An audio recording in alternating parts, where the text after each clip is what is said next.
Nous allons lire 2 passages. Après, je vais vous demander de vous asseoir. Le premier passage, c'est dans Psaume 135, le verset 6. Psaume 135, le verset 6. Et le deuxième passage, c'est dans Psaume 115, le verset 3. Alors, Psaume 135, le verset 6. Tout ce que l'Éternel veut, il le fait. Dans le ciel et sur la terre, dans les mers et dans tous les abîmes. Amen. Le deuxième passage, Psaume 115, le verset 3. Notre Dieu est au ciel. Il fait tout ce qu'il veut. Amen. Est-ce qu'on peut applaudir très fort pour la parole du Seigneur? Merci. Vous pouvez vous asseoir. Le chant, vous pouvez prendre place. Et nous allons passer un moment très béni, un moment très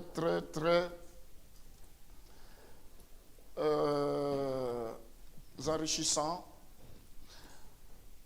par rapport à la prédication ou par rapport au thème de ce matin. Alors, le sujet que j'aimerais évoquer, que j'aimerais développer, que j'aimerais aborder ce matin avec vous est intitulé « La souveraineté de Dieu ». Je parle Dieu est souverain, la souveraineté de Dieu. Si vous pouvez me prêter votre attention ce matin, Dieu veut nous emmener dans une autre dimension, la souveraineté de Dieu. Dieu est souverain. Avant d'entrer dans le vif de notre message, j'aimerais définir ce que j'entends de la souveraineté de Dieu. Ce que vous pouvez retenir quand on parle de la souveraineté de Dieu. Ce que nous pouvons retenir, si on peut arrêter, il y a un fond de bruit dans ce baffle. Ça, merci.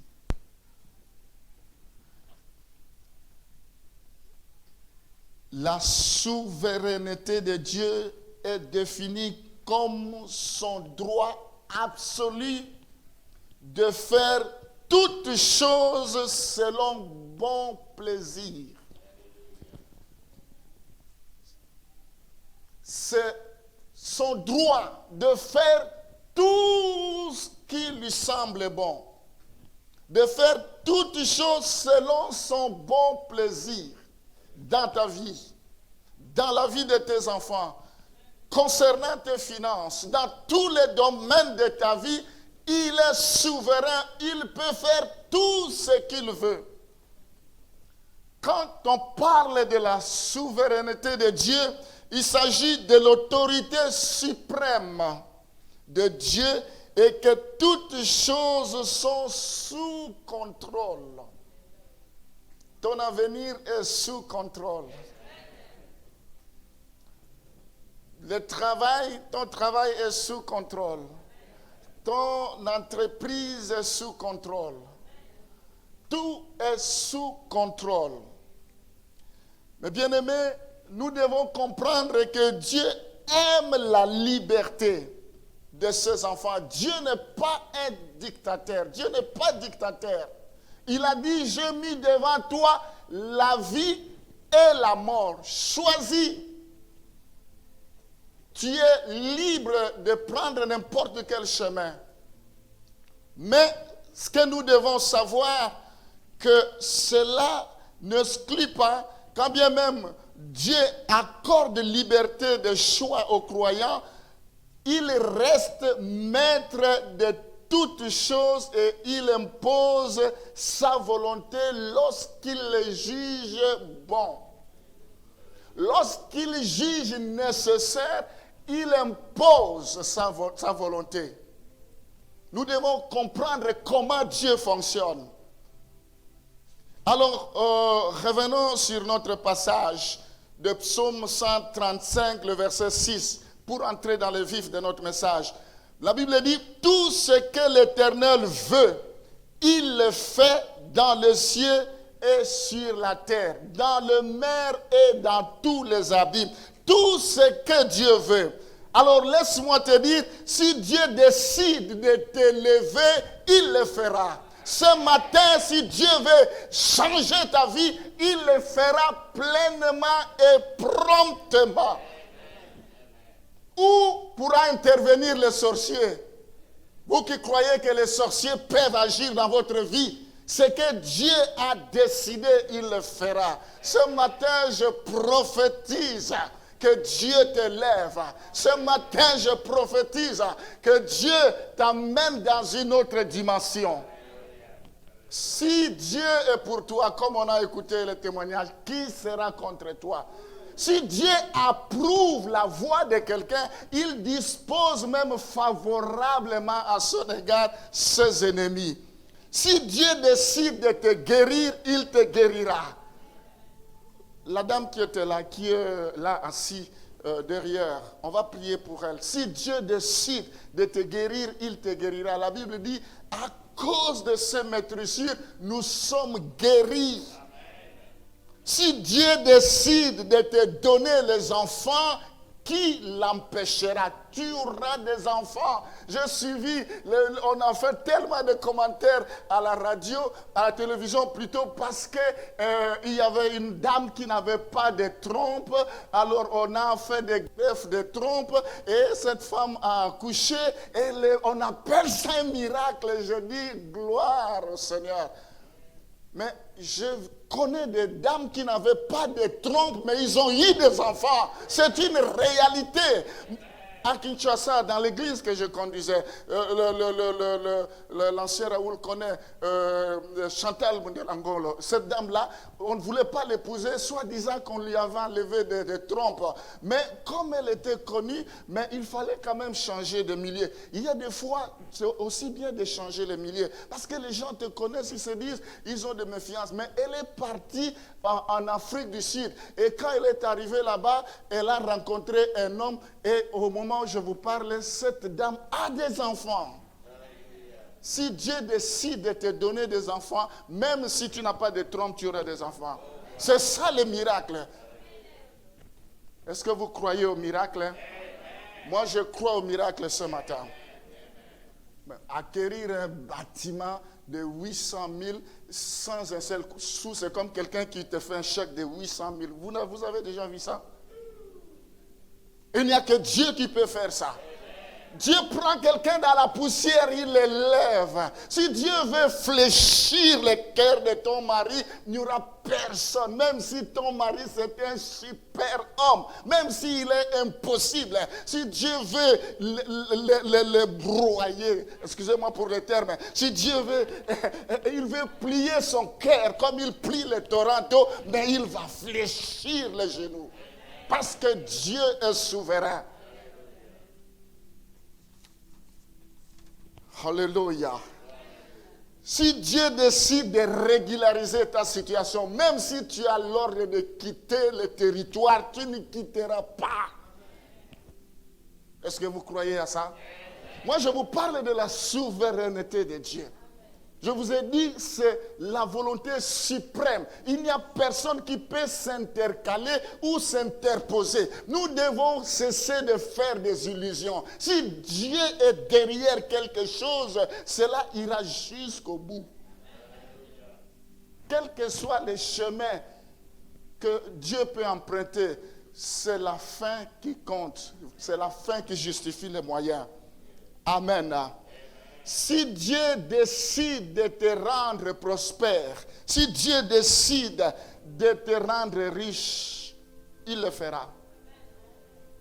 Ce que Dieu décide, ce que Dieu veut, il le fera. Le problème, il faut que tu puisses développer une relation avec ce Dieu-là. Il faut que tu puisses développer une intimité avec ce Dieu-là. Au lieu que tu te consacres à ce Dieu-là, au lieu que tu puisses le chercher, mais nous laissons distraire nous nous laissons distraire par ce que les gens racontent, par ce que les gens disent, par des expériences négatives, positives des gens. Quelles que soient les expériences, que tu as connu par le passé, ce que Dieu veut faire, il le fera. Amen. Si Dieu décide de te donner une longue vie, ce n'est pas le diabète qui va te tuer. Ce n'est pas le Covid qui va te tuer. Amen. Je prophétise pour que Dieu t'accorde une longue vie. Que tu sois heureux jusqu'à ta vieillesse. Si Dieu décide de te donner un mari, une épouse, une femme, il le fera. Si Dieu décide de te donner l'homme selon ton goût, il le fera. Amen.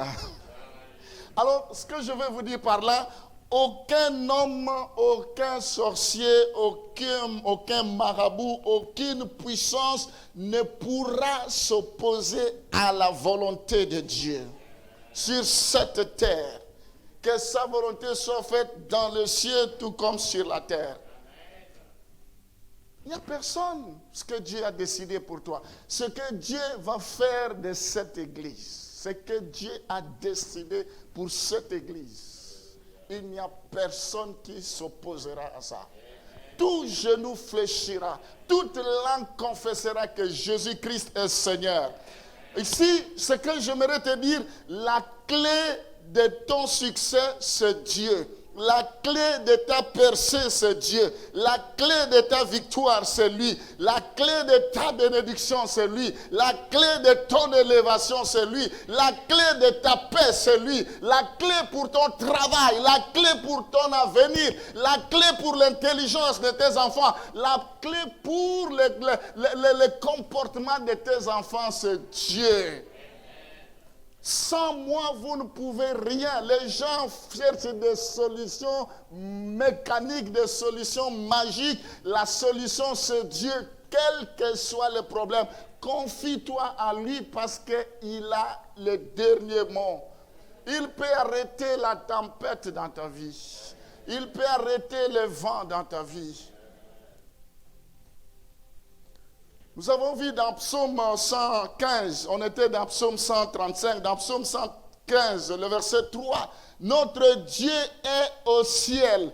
Il fait tout ce qu'il veut. Tout ce qu'il veut. Ce matin, Dieu fera tout ce qu'il veut. Allons dans Apocalypse chapitre 3, le verset 7. Apocalypse chapitre 3, le verset 7. La Bible dit, écrit à l'ange de l'église de Philadelphie.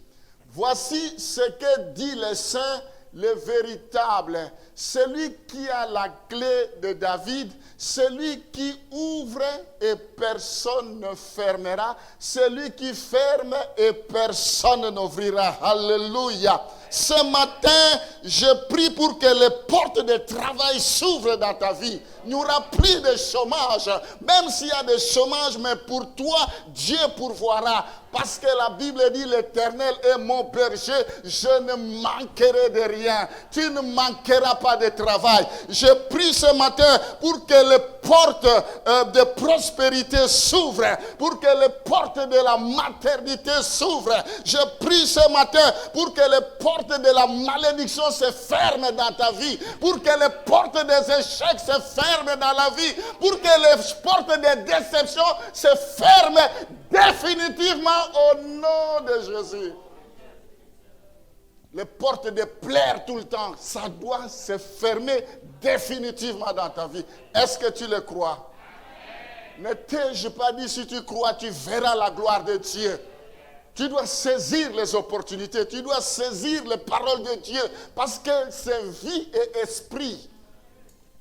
Je ferme au nom de Jésus toutes les portes de souffrance, de douleur dans ta vie. Je ferme ce matin toutes les portes de découragement.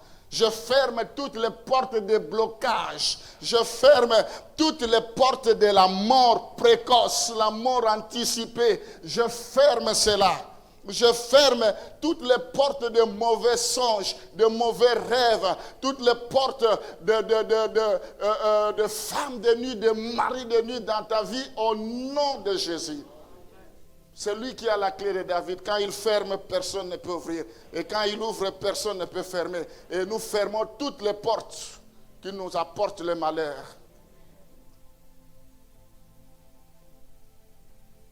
Et on n'en parle plus. Et nous ouvrons toutes les portes que nous désirons. Et vous savez que la vie et la mort sont au pouvoir de la langue. Est-ce que vous croyez à cela? Que les portes de délivrance s'ouvrent dans ta vie. Dans Apocalypse chapitre 3, le verset 7, j'aimerais vous interpeller sur quelque chose. Si vous regardez, nous allons nous rendre compte que Dieu intervient des fois de façon contraignante pour que les croyants accomplissent ce que Dieu décide. Des fois, c'est de manière contraignante que nous le voulons ou pas. Nous voyons dans la vie de David. David désirait construire un temple, désirait bâtir une maison. Dieu dit non. La souveraineté de Dieu, ce n'est pas toi, mais c'est ton fils Salomon qui bâtira. Des fois, la volonté de Dieu, c'est contraignant. Tu dis, moi, je vais devenir juriste. Moi, je vais devenir ceci. Dieu dit, non, ce n'est pas là que je te vois. Tu dois me servir. Est-ce que toi, tu es prêt à plier ta volonté dans la volonté de Dieu? Parce que si tu es dans la volonté de Dieu, la faveur de Dieu sera sur toi. Quel que soit le lieu que tu seras, Dieu qui t'a placé là, il agira. Il est celui qui ne dort ni ne sommeille. Est-ce que tu es prêt à accepter la volonté de Dieu? Il y a des gens qui n'aiment pas la volonté de Dieu. La décision de Dieu peut se manifester même dans nos décisions humaines, même au niveau de nos choix. Dans Job chapitre 42, le verset 2, la Bible dit, si on peut mettre cela, je reconnais que tu peux tout et rien ne s'oppose à tes pensées. Malgré que Job était juste, malgré que Job était intègre, malgré que Job craignait Dieu, malgré que Job n'a pas cessé de prier, pourquoi ce malheur qui s'abat contre moi? Pourquoi cette souffrance? Dieu dit, c'est ma volonté. Et au final, Job reconnaît, je reconnais que tu peux tout et que rien ne s'oppose à tes volontés. Les enfants de Dieu que nous sommes aujourd'hui, un moindre souci. Mais où est ce Dieu-là que je prie? Pourquoi Dieu m'a abandonné?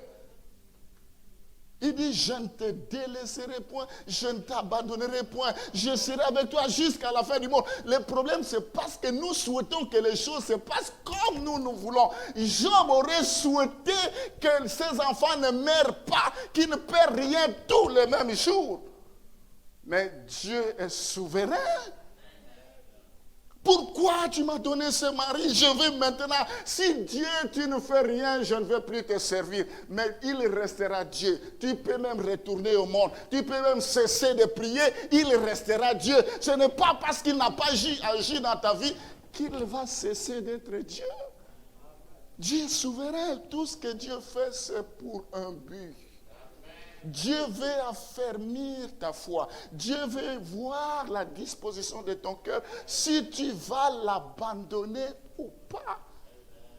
Il faut persévérer. Je sais, je reconnais que tu peux tout. Est-ce que ce matin, tu peux t'associer aux paroles de Job, que je reconnais que Dieu peut tout dans ma situation. Je reconnais que Dieu peut confondre mes ennemis. Ils viendront sur un seul chemin, ils vont retourner sur 7 chemins différents. Je reconnais que tous ceux qui montent de complot contre moi, cela ne viendra pas de Dieu. Je reconnais que mon Dieu est capable de résoudre des problèmes impossibles. Est-ce que tu as des problèmes impossibles? Ce qui est impossible aux hommes est possible à Dieu. Ce matin, je t'annonce une bonne nouvelle. Des problèmes que tu crois impossibles, Dieu va les rendre possibles. Parce que Dieu a déjà décidé, c'est pour que sa gloire se manifeste. Le sœur de Lazare n'aurait pas souhaité que Lazare meure. Jésus n'a même pas fait cas à leur sollicitation. Jésus a laissé la situation s'empirer. Laisse-moi te dire, il faut que ta situation pourrisse d'abord. Et lui va venir te ressusciter. Parce que s'il n'y a rien, il n'y aura pas de témoignage. C'est un Dieu qui élève. Il va t'élever. Dieu va t'élever. Dieu, il faut que les gens reconnaissent que toi tu as Dieu. Laisse tous les fouteurs de troubles parce que Dieu va les ramener au néant. Il va les réduire au néant. C'est un Dieu qui opère. Daniel chapitre 4, le verset 4:35. Ce matin, j'ai beaucoup de choses à dire, mais il faut qu'on puisse prier. Daniel chapitre 4, le verset 35. Qu'est-ce que la Bible nous dit? Tous les habitants de la terre ne sont à ses yeux que néants.